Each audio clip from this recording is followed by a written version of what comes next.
It's the vlog update, day 7.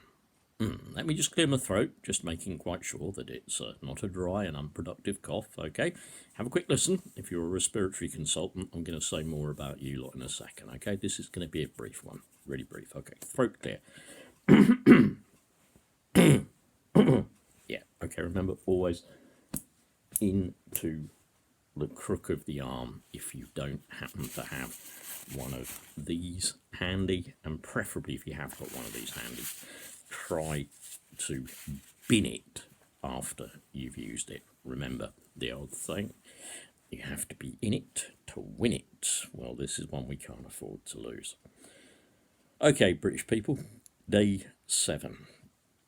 I'm going to make a statement that is brutally honest because it's the one statement I want to make today, and I'm not going to really sort of shilly-shally and hang about with making it.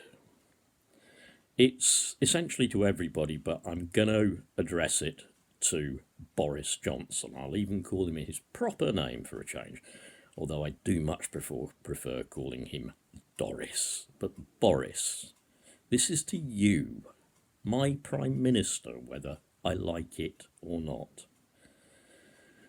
Boris, speaking directly to you, as a person who is in a high-risk group, with my wife, Sharon, her elderly parents, my sister-in-law, even my relatives, one of whom is working in the NHS, we're in a high-risk group.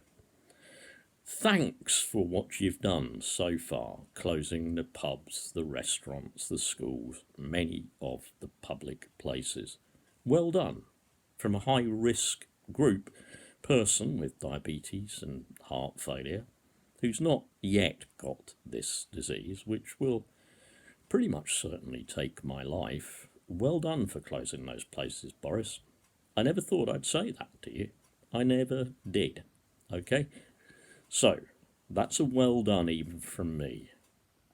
And it's a grudging well done because it took you so long to do it, Boris.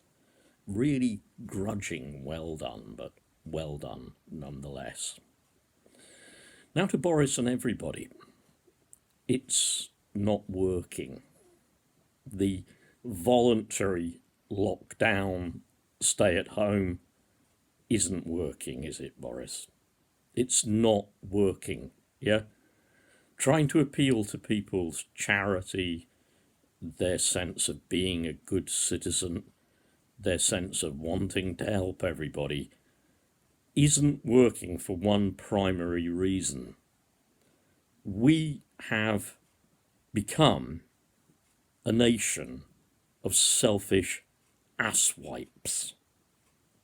The previous generation, who you spoke about during the Blitz, one that included my, sorry, I'm just clearing my throat, I haven't got COVID, one that included my mother, yeah, and she was actually machine gunned by a German fighter in London.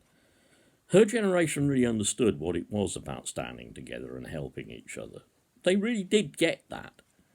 For them, the threat wasn't invisible virus particles on door handles, hard surfaces, things that we can now see even more clearly down microscopes, things that science, tremendous though it is helping us with our fight back against. And everyone in the scientific community, thanks for the tremendous work you're doing, and every resource must be given to you to develop a vaccine, certainly. But Boris, that generation you keep harking back to with the Blitz spirit wasn't like we have become now.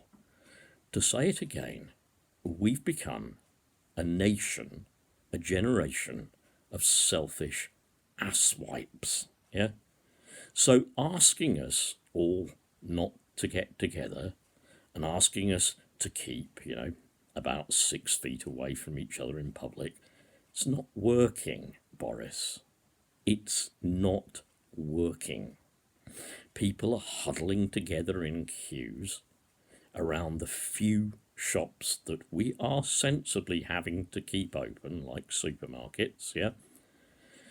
People will now be releasing their kids onto street corners, yeah, where they will stand. And okay, they're younger, so maybe many of them will be able to recover from this, but they'll spread it, okay? So it's not working, Boris, and it's not working primarily because we're a nation of selfish asswipes, yeah?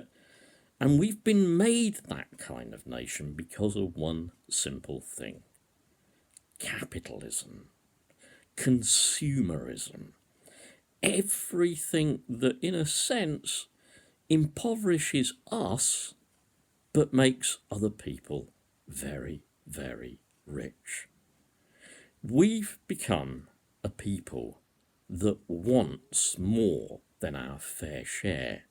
And that's been great for the capitalists and everything, because they just want to exploit us, and they want to get richer and richer, and they get richer and richer by satisfying our desires for excess, not just the basics of living. That's why, Boris, you now see people have flooded to the Peak Districts. They've flooded to every open space there is, and they will continue to do so. Okay? More of them are going to be around. Of course, we do genuinely have people working from home. We have to sort out everyone getting food and things like that. Of course, we've got to do that. But Boris, we're about 2 to 3 weeks behind Italy. Bring in the army. Put the country on lockdown. I'm locking down to save my life. Yeah, I'm locking down to save my life.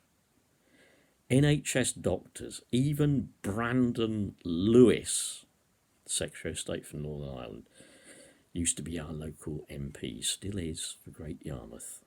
Even he is tweeting videos with a whole respiratory department of consultants and nurses and doctors in Belfast pleading for people, stay at home, pleading for them to do it so that the NHS can do their job, yeah, so that we can, I'm not even going to use your favourite little term for this one, Boris, but we need to flatten the curve.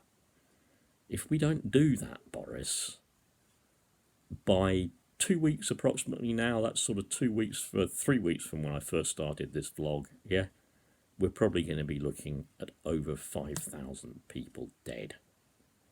We may even be looking over the next few months at 500,000 people dead. You have the power, Boris. Lock the country down. Bring in the military, like they've done in France. And isn't it interesting, Boris, that you only started to close these public places like pubs and dear old Tim, nice but dim at Witherspoons. You only started doing that when you got a phone call, ring, from France, their president there, saying, do this or we'll close our borders to you. Boris, I still secretly think you actually want 500,000 or more sick and disabled people dead. I still believe that. Yeah, I believe that because you've, over the last 10 years or so, you've killed 130,000 sick and disabled people. Well, that's going to be nearly 5 times that many in less than a year. I still believe you want us dead, Boris, yeah? But you can do something. Please pass this video on. Tell Boris, lock the country down now. Otherwise, well, imagine coping with an NHS overwhelmed, absolutely overwhelmed. Are you going to be caring for your relatives when they're gasping for air?